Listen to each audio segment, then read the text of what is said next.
지윤아, 생일 축하한다. 어머니가 새벽부터 일어나서 끓였어. 시어머니가 제 생일 미역국 앞에서 눈을 반달로 만들며 웃더라고요. 어제까지 밥그릇에 반찬 하나 안 놓던 사람이요. 저는 봤습니다. 다용도실 문틈 사이로 이 사람이 앞치마 주머니에서 꼬깃꼬깃한 한지를 꺼내서 새까만 가루를 제 국그릇에 털어 넣는 걸요.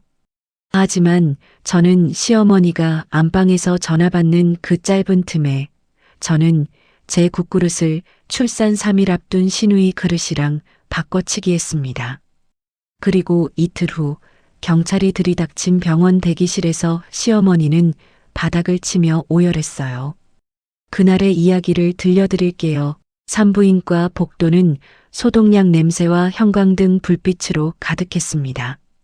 저는 초음파 사진을 손에 쥔 채 진료실 문을 열고 나왔죠. 딸이래요, 어머니. 건강하게 잘 크고 있대요. 시어머니가 복도 의자에서 벌떡 일어나며 제 손에 들린 초음파 사진을 낚아챘습니다. 뭐, 딸이라고? 시어머니의 목소리가 복도 전체에 울려 퍼졌습니다. 지나가던 간호사가 고개를 돌렸고 옆 의자에 앉아있던 임산부가 놀란 눈으로 저희를 쳐다봤죠. 어머니, 여기 병원이에요. 목소리 좀 낮춰주세요. 낮추긴 뭘 낮춰. 아들이라며. 배 모양 보면 아들이라고 했잖아. 시어머니가 초음파 사진을 구겨 쥐며 바닥에 주저앉았습니다. 양손으로 얼굴을 감싸고 대성통곡을 하기 시작했죠. 아이고, 이 집안 망하는 거야. 배가 끊기는 거라고. 저는 복도 한가운데서 울부짖는 시어머니 앞에 서서 할 말을 잃었습니다. 간호사가 달려와 괜찮으시냐고 물었지만 시어머니는 간호사의 손을 뿌리치며 더 크게 울었습니다. 어머니, 제발 일어나세요. 사람들이 다 보고 있어요. 보면 어때? 우리 집안에 대를 이을 아들이 없는데. 그날 이후 집안 공기가 완전히 달라졌습니다. 시어머니는 저와 눈도 마주치지 않았고 식사 시간이면 제 앞에는 빈 밥그릇 하나만 덩그러니 놓였습니다. 반찬은 시어머니 쪽으로만 몰려 있었고 저는 밥에 간장이라도 뿌려 먹어야 했죠. 어머니, 반찬 좀 이쪽으로 옮겨도 될까요? 시어머니가 텔레비전만 뚫어지게 쳐다보며 대답했습니다. 반찬 먹을 자격이 있어야 먹지. 그때 현관문이 열리며 형님이 큰 캐리어를 끌고 들어왔습니다. 임신 8개월의 불룩한 배를 내밀며 신발을 벗는 형님을 보자마자 시어머니의 얼굴이 활짝 펴졌죠. 아이고, 우리 딸. 어서 와. 힘들었지? 어서 소파에 앉아. 시어머니가 후다닥 부엌으로 달려가 냉장고 문을 열었습니다. 엄마가 한우 사놨어. 오늘 미역국 끓여줄게. 우리 손주 튼튼하게 먹어야지. 형님이 소파에 드러누우며 저를 흘끔 쳐다봤습니다. 지윤아, 나 물 좀. 시원한 거. 저는 부엌에서 물컵을 가져다 줬습니다. 형님이 물을 받아 한 모금 마시더니 인상을 찌푸렸죠. 미지근하네. 얼음 넣어서 다시 줘. 시어머니가 고기를 썰면서 한마디 보탰습니다. 형님이 시키면 바로바로 해. 형님 뱃속에 우리 집안 장손이 있어. 저는 얼음을 넣은 물컵을 다시 가져다 주며 입술을 꽉 깨물었습니다. 그날 밤 퇴근한 남편이 거실로 들어왔습니다. 저는 형님의 어깨를 주무르고 있었죠. 당신 나 좀 봐. 남편이 손짓으로 저를 방으로 불렀습니다. 저는 형님에게 잠깐만요 하고 방으로 따라 들어갔죠. 어머니 기분 좀 맞춰드려. 딸이면 어때? 건강하면 되는 거지. 근데 어머니 세대가 그렇잖아. 좀 이해해. 이해? 나한테 밥도 안 주는 걸 이해하라고? 남편이 한숨을 푹 내쉬며 침대에 벌러덩 누웠습니다. 아, 나 피곤해. 내일 얘기하자. 남편은 그대로 이불을 뒤집어 쓰고 돌아 누웠습니다. 저는 어두운 방에 혼자 앉아 뱃속 아이를 쓰다듬었죠. 그 주 금요일 밤 저는 수진에게 전화를 걸었습니다. 수진아, 나 진짜 미치겠어. 시어머니가 딸이라고 밥도 안 줘. 수진이 전화기 너머로 혀를 찼습니다. 지윤아, 나 병원에서 별일을 다 봐. 며느리가 딸 가졌다고 이상한 거 먹이는 시어머니들 아직도 있어. 이상한 거? 무슨 이상한 거? 무당한테 받은 약이나 부적 태운 재 같은 거. 너 집에 쓰레기통 한번 잘 뒤져봐. 수상한 거 없는지. 전화를 끊고 나서 저는 잠이 오지 않았습니다. 다음 날 시어머니가 마트에 간 사이 저는 안방 쓰레기통 앞에 쪼그려 앉았습니다. 휴지 뭉치들을 하나씩 걷어냈을 때 찢어진 노란 종이 조각이 보였죠. 붉은 글씨로 뭔가가 빼곡히 적혀 있었고 태운 자국이 가장자리에 남아 있었습니다. 손이 떨렸습니다. 며칠 뒤 시어머니가 외출해서 돌아왔습니다. 검은 비닐봉지를 품에 안고 현관문을 열었죠. 형님 순산하라고 비방 좀 받아왔어. 집안 곳곳에 놔둘 거니까 아무도 손대지 마. 시어머니가 거실 장식장 뒤 신발장 안쪽 화분 밑에 종이에 싼 무언가를 하나씩 숨겼습니다. 코를 찌르는 퀴퀴한 냄새가 집안 전체에 번졌죠. 저는 그 모든 걸 부엌 식탁에 앉아 조용히 지켜보고 있었습니다. 형님의 출산 예정일이 3일 앞으로 다가왔습니다. 형님은 하루 종일 소파에 누워 배를 부여잡고 끙끙거렸죠. 지윤아, 나 허리 아파. 뒤에 좀 받쳐줘. 저는 쿠션을 가져다 형님의 허리 뒤에 넣어줬습니다. 아, 그거 말고 큰 거.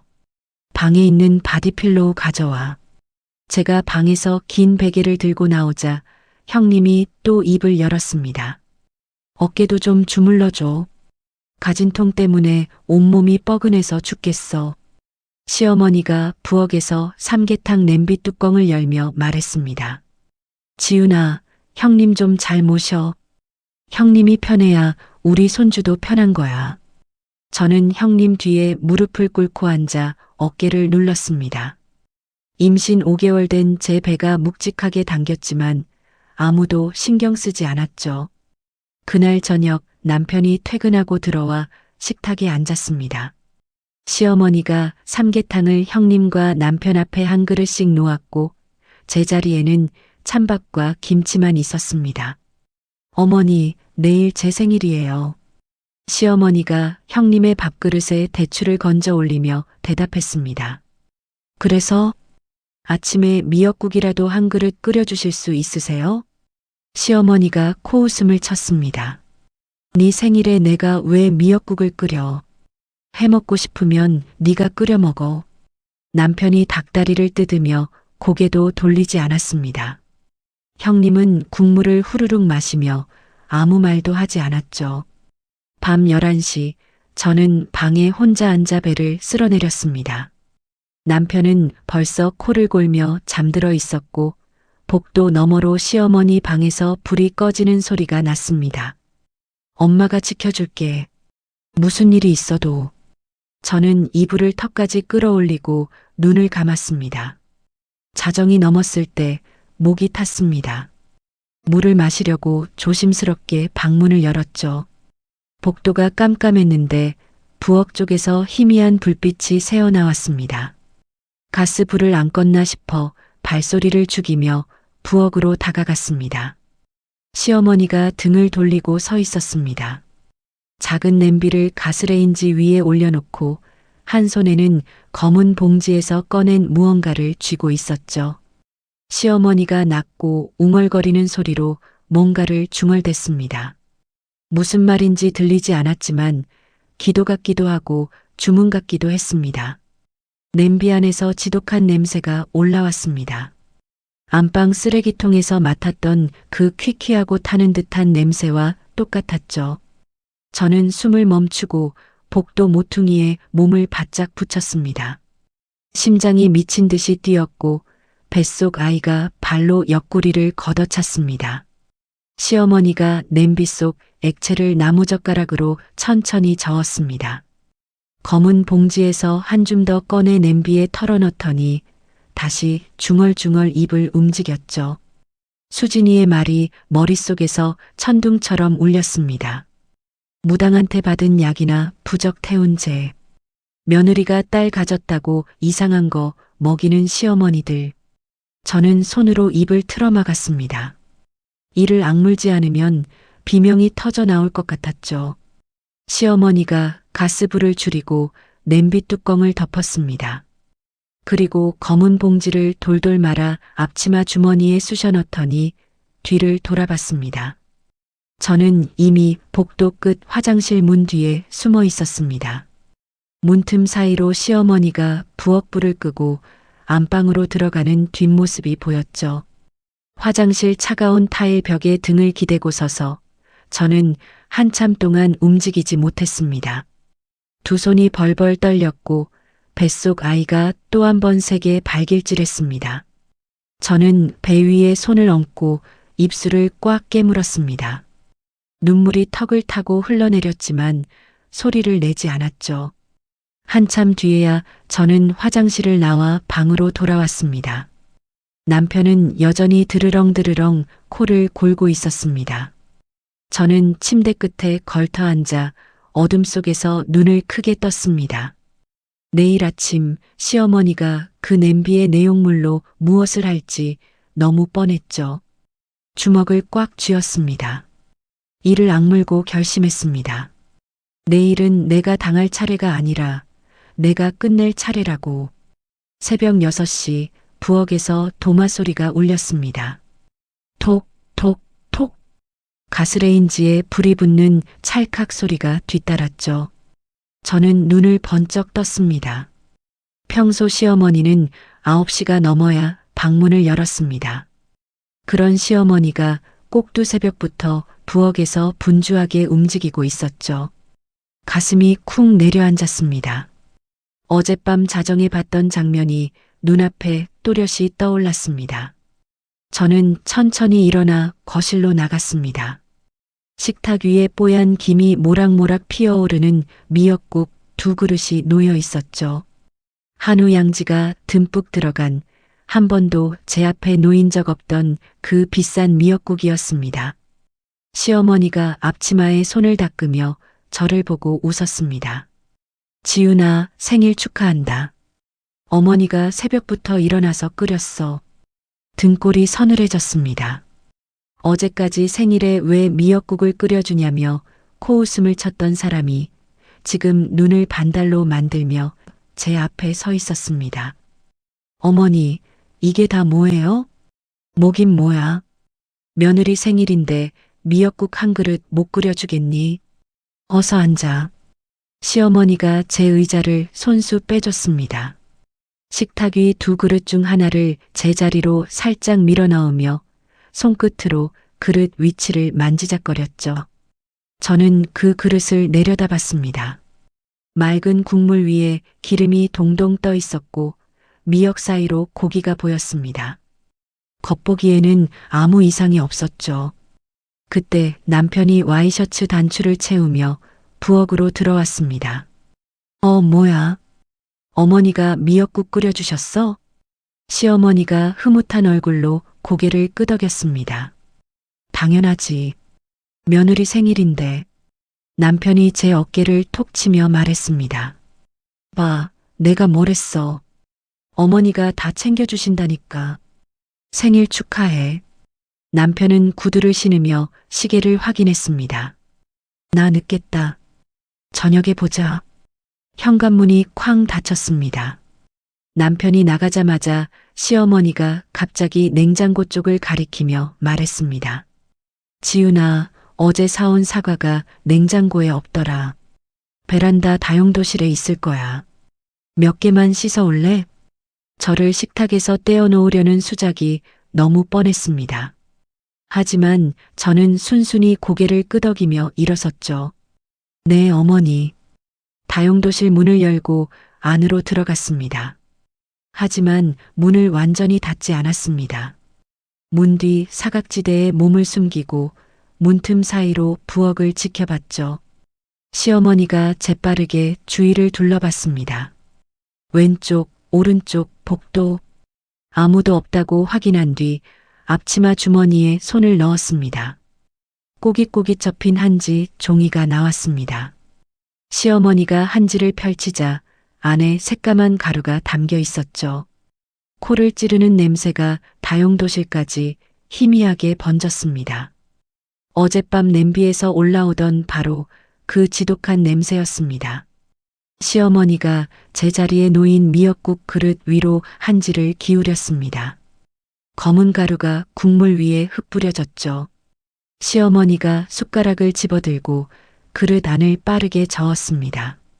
가루가 국물에 섞여 사라졌습니다. 시어머니가 한지를 돌돌 말아 쓰레기통 깊숙이 쑤셔 넣었습니다. 그리고 손을 앞치마에 싹싹 닦으며 안도하는 숨을 내쉬었죠. 저는 다용도실 벽에 등을 기대고 주먹을 꽉 쥐었습니다. 턱이 딱딱 부딪힐 정도로 온몸이 떨렸습니다. 당장 뛰쳐나가서 그 국그릇을 시어머니 얼굴에 끼얹고 싶었습니다. 하지만 이를 악물었습니다. 지금 들키면 시어머니는 모르쇠로 버틸 게 뻔했죠. 수돗물을 틀었습니다. 사과를 씻는 소리를 일부러 크게 냈죠.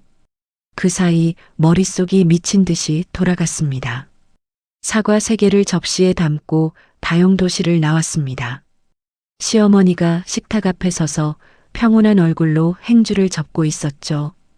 바로 그때 소파 위에 놓인 시어머니의 휴대전화가 울렸습니다. 화면에 뜬 이름을 시어머니가 흘끗 보더니 눈이 커졌죠. 잠깐 전화 좀 받을게. 시어머니가 허둥지둥 전화기를 집어들고 안방으로 쏙 들어갔습니다. 방문이 딸칵 닫혔죠. 지금이었습니다.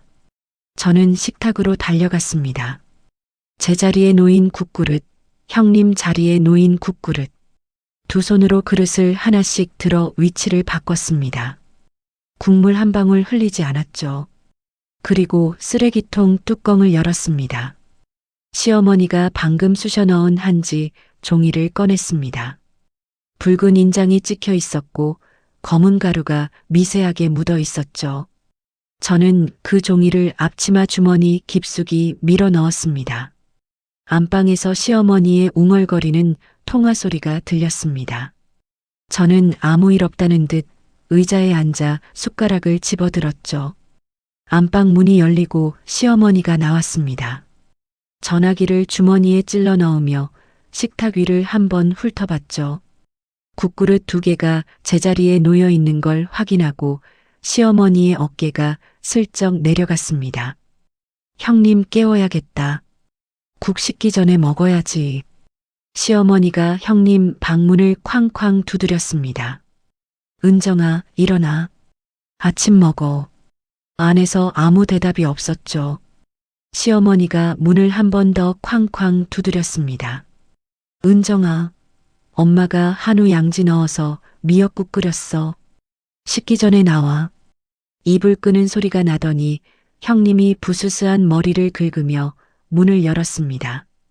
잔뜩 찌푸린 얼굴로 크게 하품을 하며 복도를 걸어 나왔죠. 엄마, 몇 시야? 좀 자게 내버려둬. 미역국 끓여놨다니까. 어서 와서 먹어. 양지 넣었어, 양지. 형님의 눈이 번쩍 떠졌습니다.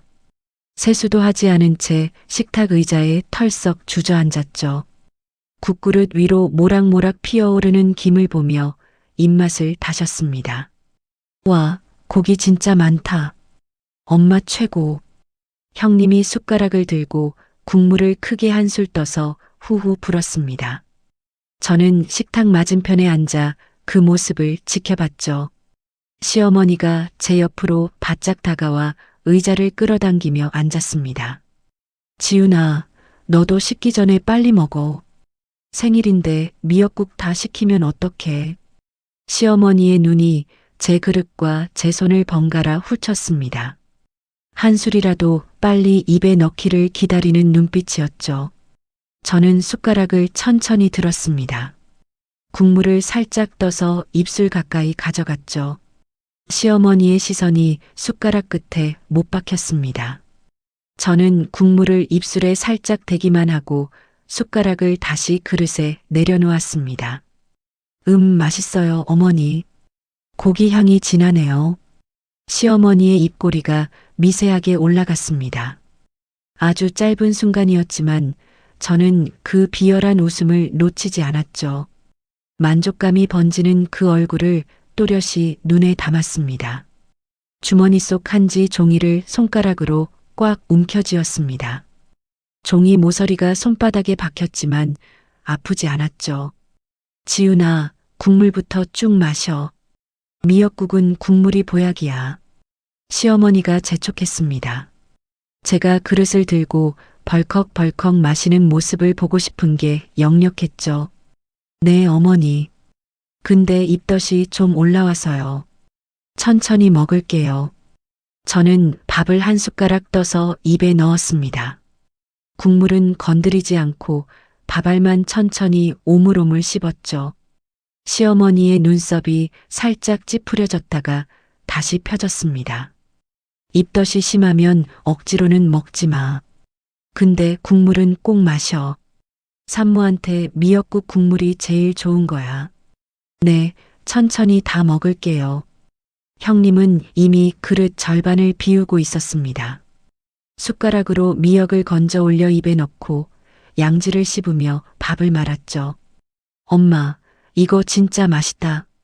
고기가 입에서 녹아. 그래, 많이 먹어. 우리 손주 튼튼하게 커야지. 시어머니가 형님의 머리카락을 귀 뒤로 넘겨주며 흐뭇하게 웃었습니다. 형님은 그릇을 두 손으로 들어 올려 국물을 쭉 들이마셨죠. 목이 꿀떡꿀떡 움직이는 게 보였습니다. 저는 제 그릇 속 맑은 국물을 숟가락으로 천천히 저었습니다. 먹는 신용을 하면서 실제로는 밥알 몇 개만 입에 넣었죠. 시어머니의 시선이 형님 쪽에 가 있을 때 저는 숟가락에 뜬 국물을 슬쩍 그릇에 도로 흘려보냈습니다. 아, 배부르다. 형님이 빈 그릇을 탁 내려놓으며 배를 쓸어내렸습니다. 그릇 바닥이 훤히 보였죠. 한 방울도 남기지 않았습니다. 한 그릇 더 없어? 냄비에 남았지? 남았어. 줄까? 아니, 됐어. 배부르니까 나중에 점심 때 먹을래. 형님이 기지개를 켜며 의자에서 일어났습니다. 소파로 이동해 쿠션을 끌어안고 텔레비전 리모컨을 집어들었죠. 시어머니가 제 그릇을 흘끔 봤습니다. 반쯤 남아있는 국물을 보며 눈을 가늘게 떴죠. 지훈아, 다 안 먹을 거야? 조금 있다가 마저 먹을게요. 속이 좀 울렁거려서요. 그래. 근데 꼭 다 먹어. 버리면 안 돼. 시어머니가 자리에서 일어나며 한 번 더 제 그릇을 내려다봤습니다. 저는 고개를 끄덕이며 순한 표정을 지었죠. 시어머니가 과일 칼을 들고 사과를 깎기 시작했습니다. 껍질을 빙글빙글 돌려 깎으며 한 조각씩 접시에 올렸죠. 은정아, 사과 먹어. 시어머니가 사과 한 조각을 이쑤시개에 꽂아 형님의 입에 넣어줬습니다. 형님이 아삭아삭 씹으며 텔레비전을 봤죠. 엄마, 아들 낳으면 이름 뭐로 할까? 엄마가 지어줘. 엄마가 장명소 가서 좋은 이름 받아올게. 걱정 마. 시어머니가 사과를 하나 더 깎으며 콧노래를 흥얼거렸습니다. 모든 게 계획대로 됐다고 믿는 얼굴이었죠. 저는 조용히 숟가락을 내려놓고 일어섰습니다. 설거지할게요, 어머니. 그래. 깨끗이 해. 식탁 위에 그릇들을 모아 싱크대로 가져갔습니다. 형님이 텅 비운 그릇을 싱크대에 놓고 수도꼭지를 틀었죠.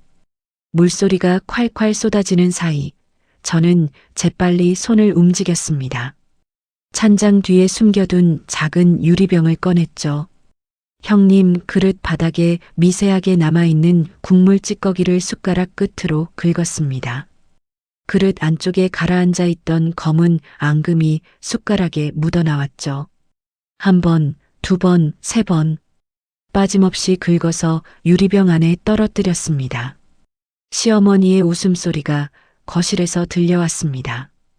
저는 유리병 뚜껑을 돌려 꽉 닫고 찬장 안쪽 깊숙한 곳에 밀어 넣었죠. 그릇을 씻으며 거실을 한번 돌아봤습니다. 시어머니는 형님 옆에 앉아 손주 옷 이야기를 하고 있었고 형님은 배를 쓰다듬으며 웃고 있었습니다. 아무도 부엌의 저를 신경 쓰지 않았죠. 설거지를 마치고 행주로 손을 닦았습니다. 앞치마 주머니 속 한지 종이를 손끝으로 만졌죠. 얇은 종이에 까끌까끌한 질감이 느껴졌습니다. 찬장 안 유리병, 주머니 속 한지 종이. 이 두 가지면 충분했습니다. 저는 싱크대에 기대서서 거실을 바라봤습니다. 시어머니가 텔레비전을 틀고 형님 옆에 나란히 앉아 드라마를 보며 깔깔 웃고 있었죠. 형님은 배를 문지르며 소파 쿠션에 파묻혀 있었습니다. 시계를 봤습니다. 오전 10시 반이었죠. 저는 부엌 의자에 앉아 조용히 기다렸습니다. 형님의 신음소리가 점점 커졌습니다. 소파 팔걸이를 잡은 손가락 마디가 하얗게 질렸죠. 엄마, 엄마. 아래에서 뭔가 나와. 엄마. 시어머니가 벌떡 일어나 형님의 다리 쪽을 봤습니다. 밝은 베이지색 소파 천이 붉게 젖어가고 있었죠. 은정아, 은정아, 왜 이래? 시어머니가 형님의 얼굴을 두 손으로 감싸 쥐었습니다. 형님의 입술이 파랗게 변해가고 있었고 눈동자의 초점이 흔들렸죠. 지훈아, 빨리 119 불러. 빨리. 시어머니가 쩌렁쩌렁 울리는 목소리로 소리쳤습니다. 저는 거실 테이블 위에 놓인 휴대전화를 집어들었죠. 여보세요, 119입니다. 임신 8개월 산모가 갑자기 심한 복통에 하혈을 하고 있어요. 의식이 흐려지고 있습니다. 빨리 와주세요. 주소를 불러주고 전화를 끊었습니다. 차분하게, 떨리지 않는 목소리로 형님이 소파에서 바닥으로 미끄러져 내렸습니다. 두 손으로 배를 감싸 쥐고 짐승처럼 울부짖었죠. 으아, 죽을 것 같아. 엄마, 나 죽어. 시어머니가 바닥에 무릎을 꿇고 형님을 끌어안았습니다. 시어머니의 흰 블라우스가 형님의 피로 붉게 물들어갔죠. 은정아, 괜찮아. 엄마 여기 있어. 곧 구급차 와. 조금만 참아. 형님이 갑자기 고개를 옆으로 돌리며 우웩하고 토했습니다. 아침에 먹었던 미역국이 거실 바닥에 쏟아졌죠. 시어머니가 형님의 머리카락을 잡아 올리며 등을 두드렸습니다. 괜찮아, 괜찮아. 다 토해. 다 토해. 형님이 또 한 번 구토하더니 그대로 옆으로 쓰러졌습니다. 온몸에 힘이 빠진 것처럼 축 늘어졌고 바닥에 핏자국과 토사물이 뒤엉켜 퍼졌습니다. 시어머니가 머리를 쥐어뜯으며 울었습니다. 왜 이래, 왜 이래. 아까까지 멀쩡했잖아. 저는 현관문 앞에 서서 밖을 내다봤습니다. 멀리서 사이렌 소리가 들려왔죠.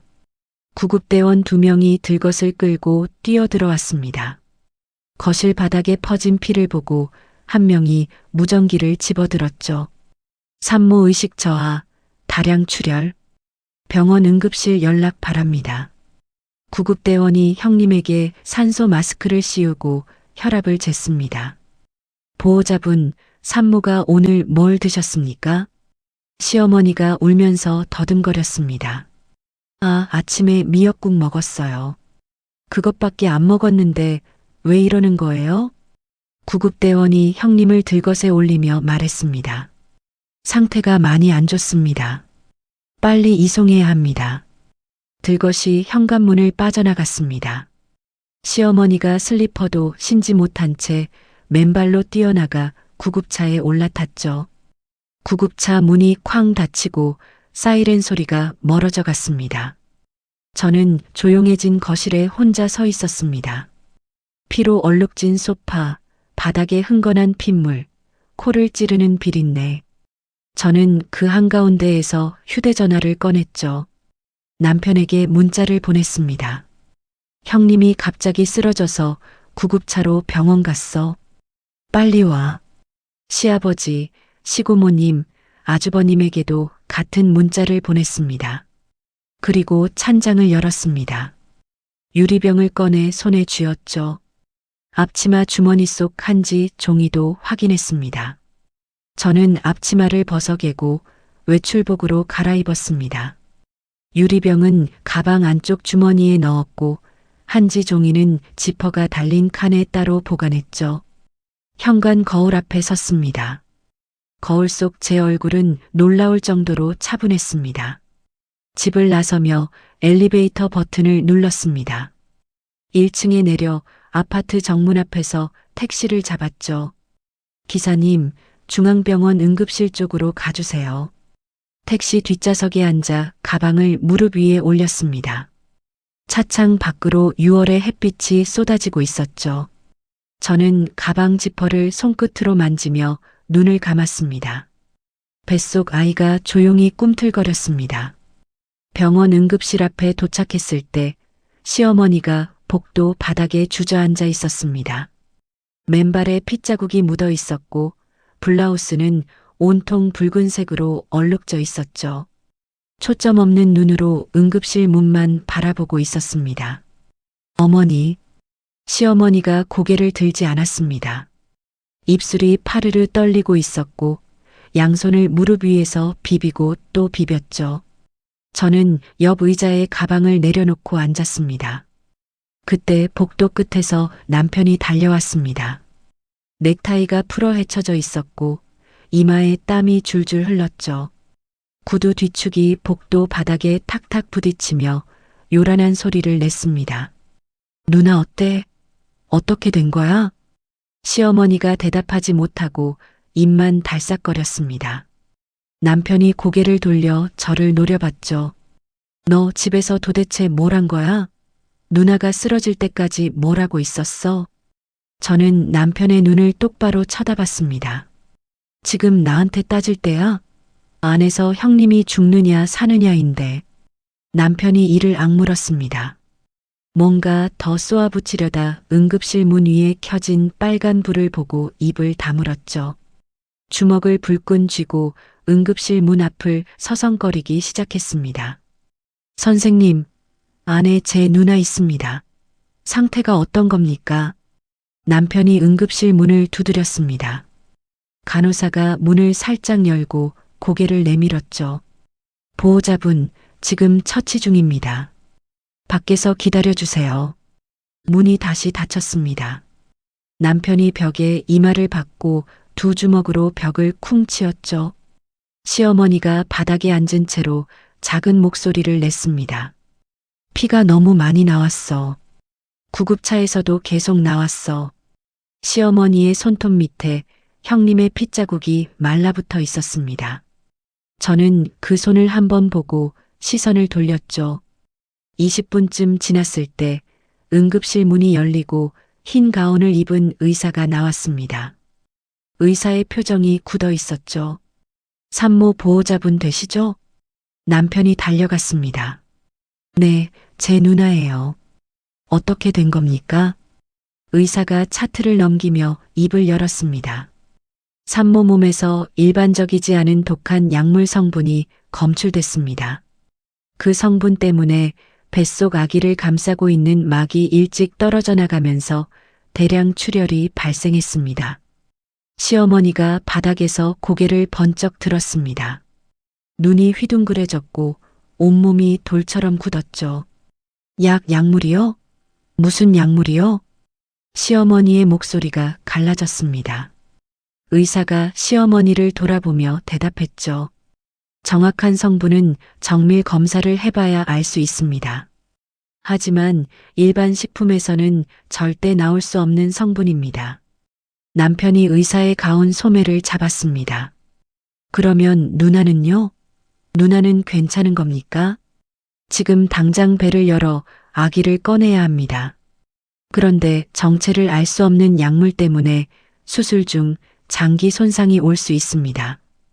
보호자 동의서에 서명해 주셔야 합니다. 의사가 서류판을 내밀었습니다. 남편의 손이 너무 떨려서 펜을 쥘 수가 없었죠. 3번 만에 겨우 이름을 갈겨 썼습니다. 의사가 서류를 받아들고 응급실 안으로 사라지자 시어머니가 뒤로 쓰러졌습니다. 뒷머리가 복도 바닥에 쿵 부딪히며 기절했죠. 어머니, 어머니. 남편이 시어머니의 볼을 양손으로 탁탁 치며 흔들었습니다. 간호사가 달려와 시어머니의 맥박을 짚었죠. 잠깐 실신하신 것 같습니다. 옆으로 눕혀주세요. 남편이 시어머니를 복도 의자에 눕히며 연신 어머니를 불렀습니다. 저는 그 소란 속에서 조용히 일어났습니다. 가방 안쪽 지퍼를 열어 유리병을 꺼냈습니다. 다른 칸에서 한지 종이도 꺼냈죠. 2가지를 손에 쥐고 의사를 따라 응급실 쪽으로 걸어갔습니다. 간호사 데스크 앞에서 아까 그 의사가 다른 의료진과 이야기를 나누고 있었죠. 저는 의사에게 다가가 조용히 말했습니다. 선생님, 잠깐 말씀드릴 게 있습니다. 의사가 저를 돌아봤습니다.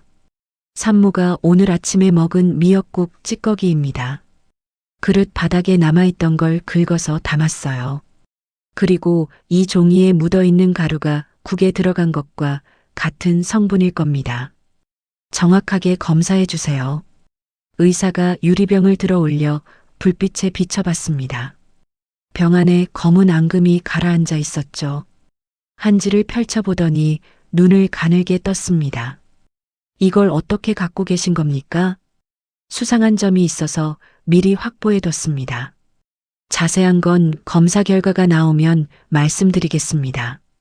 의사가 유리병과 한지를 조심스럽게 받아들었습니다. 알겠습니다. 검사실로 바로 보내겠습니다. 의사가 고개를 끄덕이며 안으로 들어갔습니다. 저는 돌아서서 다시 대기실로 걸어갔죠. 남편이 기절한 시어머니 옆에 쪼그려 앉아 시어머니의 손을 잡고 있었습니다. 저는 대기실 구석 의자에 가서 앉았죠. 가방을 무릎 위에 올리고 2 손을 가지런히 모았습니다. 잠시 후 형님이 수술실로 옮겨지는 모습이 보였습니다. 간호사 2명이 침대를 빠르게 밀고 지나갔죠.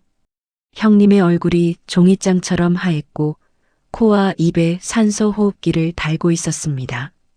팔에는 수액줄이 2개나 꽂혀 있었죠. 남편이 침대를 쫓아가며 매달렸습니다. 누나, 선생님 살려주세요. 제발 살려만 주세요. 간호사가 남편을 막아 세웠습니다. 보호자분은 여기까지입니다. 수술실에는 들어가실 수 없습니다. 남편이 수술실 문 앞에 서서 이마를 문에 대고 울었습니다. 어깨가 들썩거렸고 코를 훌쩍이는 소리가 복도에 울렸죠. 저는 의자에 앉은 채 2 손을 무릎 위에 가지런히 놓고 있었습니다. 수술실 위에 빨간 불이 켜졌죠. 1시간이 지났습니다. 빨간 불은 꺼지지 않았죠. 기절했던 시어머니가 겨우 눈을 떴습니다. 간호사가 건넨 물을 한 모금 마시고 몸을 일으키려 했지만 팔에 힘이 없었죠. 벽을 짚고 겨우 상체를 세웠습니다. 시어머니의 입술이 바짝 말라 있었습니다. 눈동자가 좌우로 흔들리며 뭔가를 곱씹는 표정이었죠. 2시간이 지났습니다. 시어머니가 손톱으로 무릎 위 치마를 긁기 시작했습니다. 박박. 천이 보풀이 일 정도로 같은 자리를 반복해서 긁었죠. 3시간이 지났습니다. 남편이 자판기에서 커피를 뽑아왔지만 한 모금도 마시지 못하고 종이컵만 구겼습니다. 바닥에 커피가 흘렀죠. 시어머니의 눈동자가 천천히 저를 향해 돌아갔습니다. 입술이 파르르 떨리기 시작했죠. 무언가를 말하려다 입을 다물었고 다시 열었다 또 다물었습니다. 저는 시어머니의 시선을 피하지 않았습니다. 아무 표정 없이 조용히 바라봤죠. 시어머니의 눈에 물기가 고였습니다. 하지만 울지는 않았죠. 시선을 먼저 거두며 고개를 떨궜습니다. 두 손을 비비며 중얼거렸지만 무슨 말인지 들리지 않았습니다. 4시간이 지났습니다. 남편이 수술실 문 앞에서 복도를 왔다 갔다 했습니다. 12걸음 가서 돌아서고 다시 12걸음 가서 돌아서고 같은 동작을 쉬지 않고 반복했죠. 저는 의자에 앉아 가방 끈을 만지작거렸습니다. 머릿속으로 하나씩 정리했죠. 이혼 서류, 접근 금지 신청, 양육권. 하나도 빠뜨리면 안 됐습니다. 5시간째에 접어들었습니다. 수술실 문 위에 빨간 불이 꺼졌죠. 남편이 걸음을 멈추고 문을 바라봤습니다. 시어머니가 벽을 짚고 일어섰죠. 저도 자리에서 천천히 일어났습니다.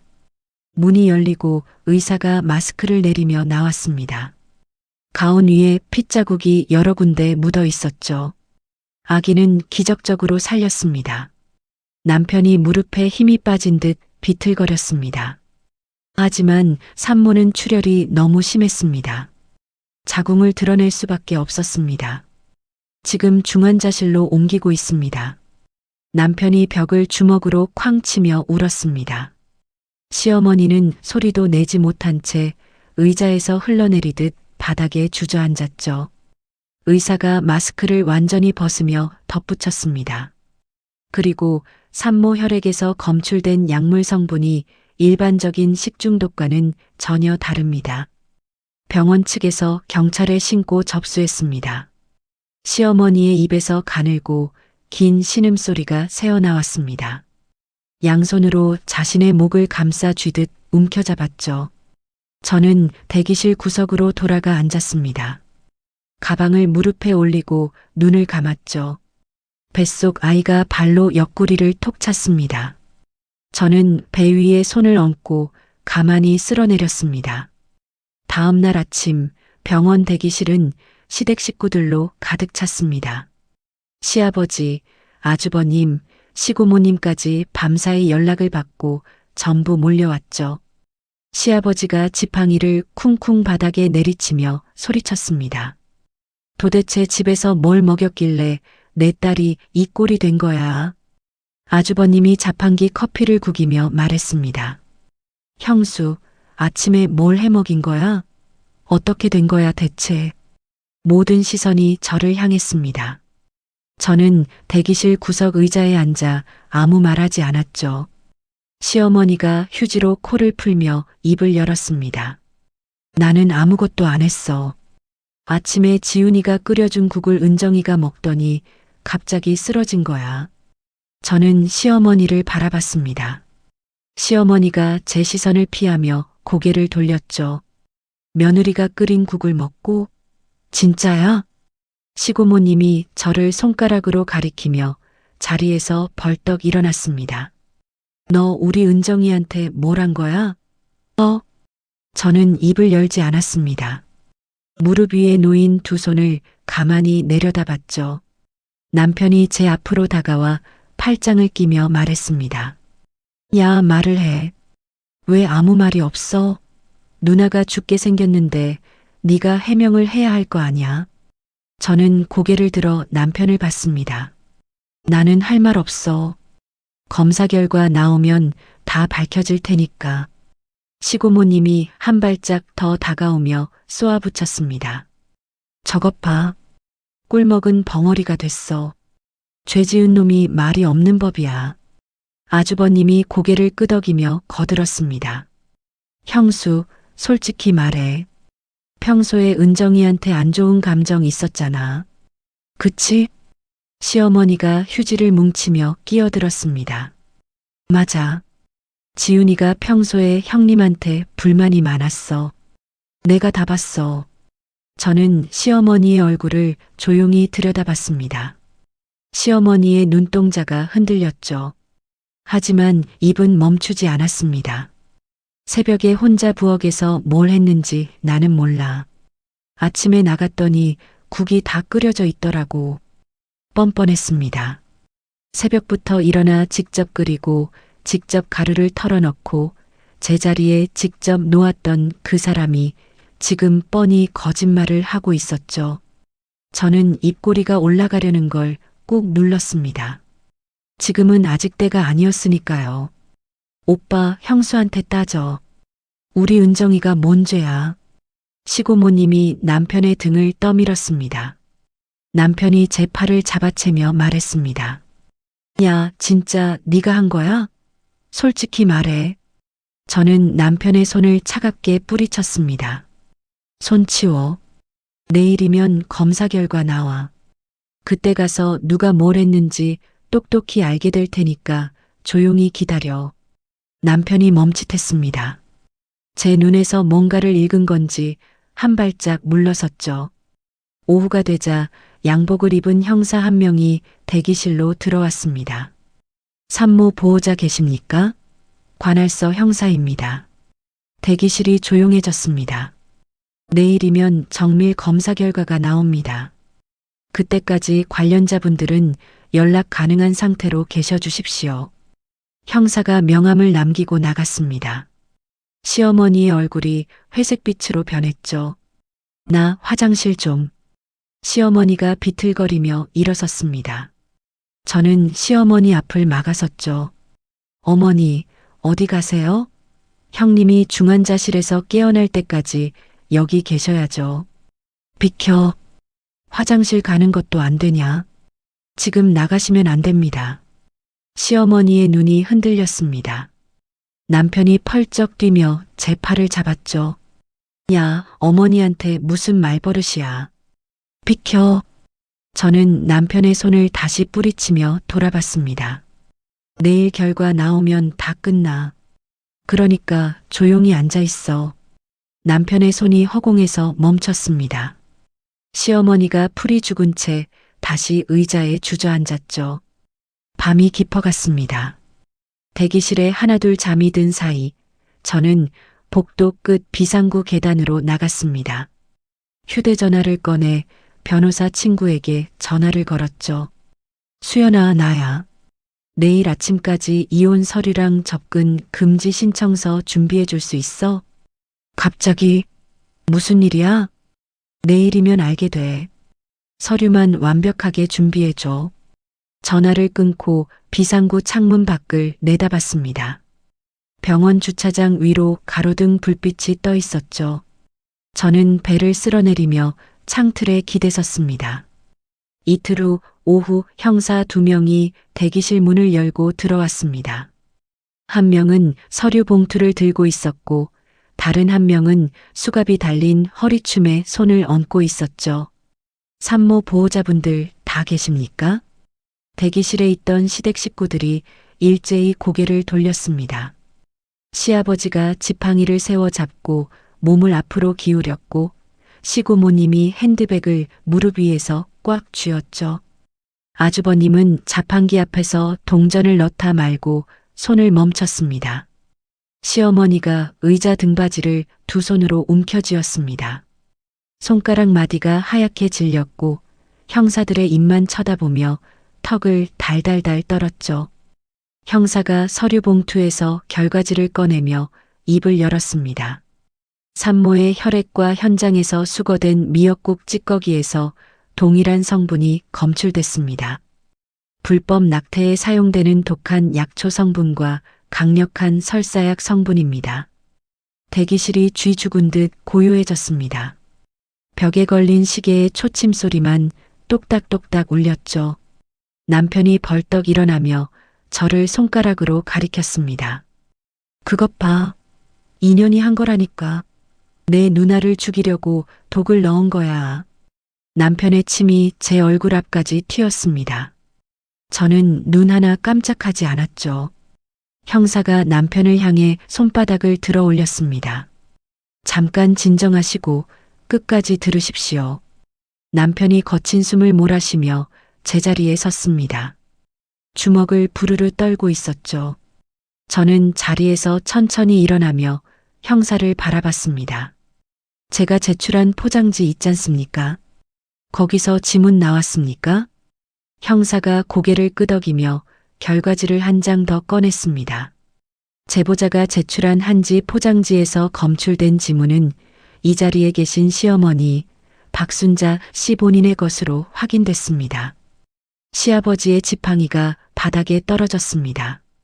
나무가 타일에 부딪히며 딱 하고 울렸죠. 시고모님이 양손으로 입을 틀어막았습니다. 남편의 손가락이 허공에서 멈췄습니다. 저를 가리키고 있던 팔이 천천히 내려갔죠. 입이 반쯤 벌어진 채 시어머니를 돌아봤습니다. 어머니? 시어머니가 대답하지 못했습니다.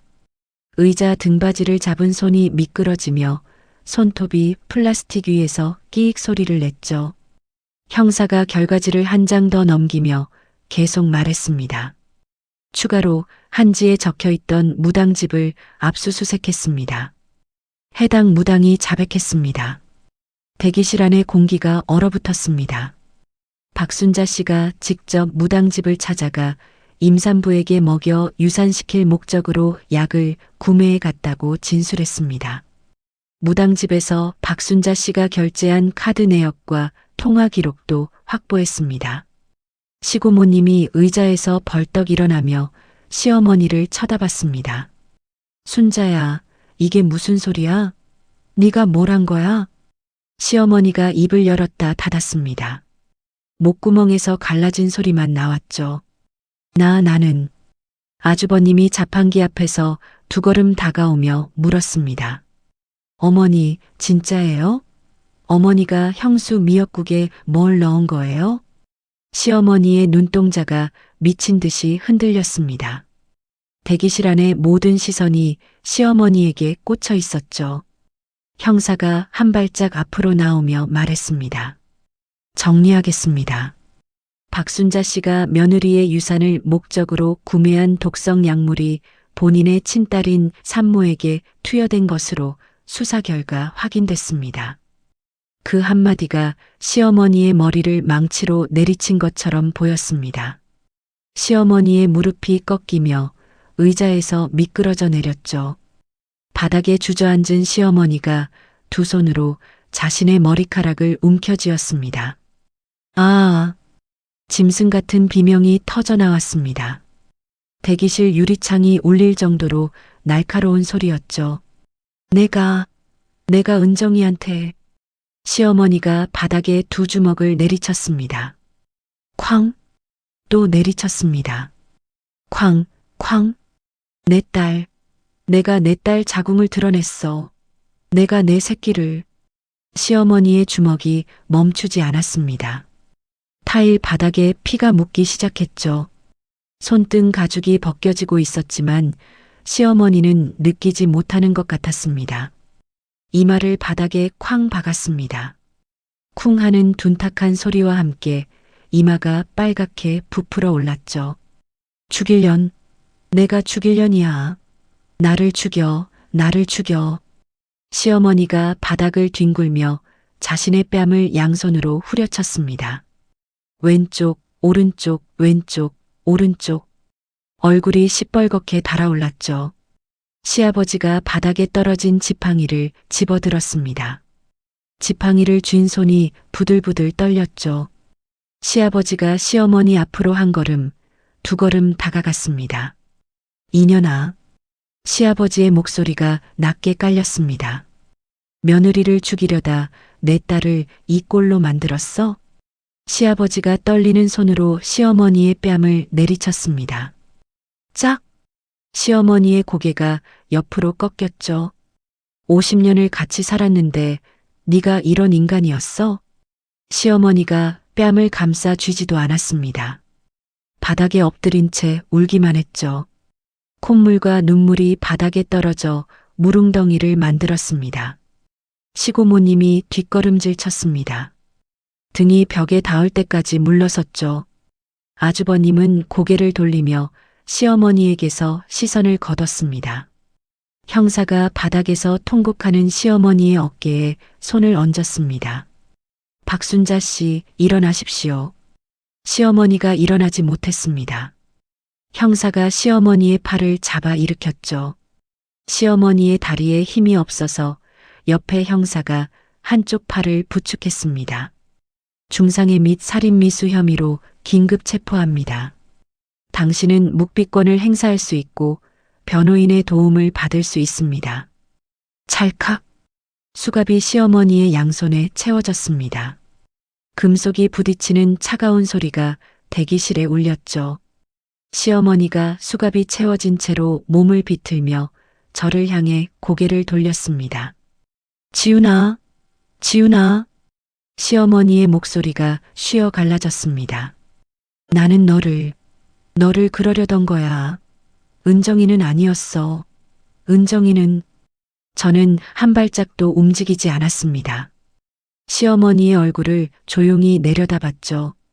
아무 말도 하지 않았습니다. 형사가 시어머니의 팔을 잡고 대기실 문 쪽으로 이끌었습니다. 시어머니가 발을 질질 끌며 끌려갔죠.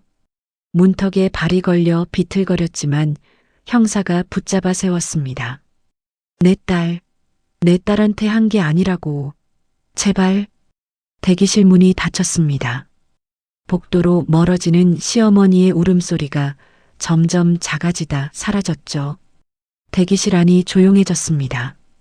시고모님이 벽에 기대선 채 손수건으로 눈을 눌렀고 시아버지는 의자에 털썩 주저앉아 두 손으로 얼굴을 감쌌죠. 남편이 제 앞에 무릎을 꿇었습니다. 쿵 하고 무릎뼈가 바닥에 부딪히는 소리가 났죠. 제 바짓가랑이를 두 손으로 움켜쥐며 고개를 조아렸습니다. 지훈아, 미안해. 내가 잘못했어. 남편의 코끝이 빨갛게 물들었습니다. 눈물이 뚝뚝 바닥에 떨어졌죠. 용서해줘. 한 번만 봐줘. 내가 몰랐어. 진짜 몰랐어. 저는 남편을 내려다봤습니다. 바짓가랑이를 움켜쥔 남편의 손가락에 힘줄이 붉어져 있었죠. 저는 가방에서 서류 봉투를 꺼냈습니다. 수연이가 새벽에 병원으로 가져다 준 서류였죠. 이혼 소장과 접근 금지 가처분 신청서가 들어 있었습니다. 남편의 얼굴 앞에 봉투를 펼쳐 들었습니다. 그리고 손을 놓았죠. 종이가 흩날리며 남편의 무릎 위에 내려앉았습니다. 남편이 떨리는 손으로 종이를 집어들었습니다. 이혼이라는 두 글자를 보자 남편의 얼굴이 일그러졌죠. 지훈아, 이러지 마. 제발. 내가 잘할게. 뭐든 할게. 저는 남편의 손을 뿌리치며 한마디만 했습니다. 나한테 빌지 마. 내 누나한테 빌어. 저는 돌아섰습니다. 대기실 문을 열고 복도로 나왔죠. 뒤에서 남편이 흐느끼는 소리가 들렸지만 멈추지 않았습니다. 병원 복도를 지나 로비를 가로질렀습니다. 자동문이 열리며 6월의 바람이 얼굴을 스쳤죠. 따뜻한 햇살이 어깨 위에 내려앉았습니다. 저는 배 위에 두 손을 얹고 천천히 걸었습니다. 뱃속 아이가 꿈틀하고 움직였죠. 다 끝났어. 이제 엄마랑 둘이야. 저는 병원 앞 가로수길을 따라 천천히, 아주 천천히 걸었습니다. 여기까지 지훈 씨의 사연이었습니다. 시어머니는 결국 자기가 판 함정에 자기 딸을 빠뜨린 거예요. 남을 해치려고 만든 독이 고스란히 자기 피부치한테 돌아간 겁니다. 이 사연을 읽으면서 저는 이런 생각이 들더라고요. 지훈 씨가 지킨 건 뱃속의 딸만이 아니었다고. 아들이 아니면 사람도 아닌 것처럼 취급당하면서 그래도 꾹 참고 버티면 나아지겠지? 했을 그 수많은 밤들이 있었을 거예요. 오늘 사연이 시원하셨다면 구독과 좋아요 꼭 눌러주시고요. 이야기를 끝까지 들어주신 분이 계시다면 잘 들었다고 댓글 하나만 남겨주세요.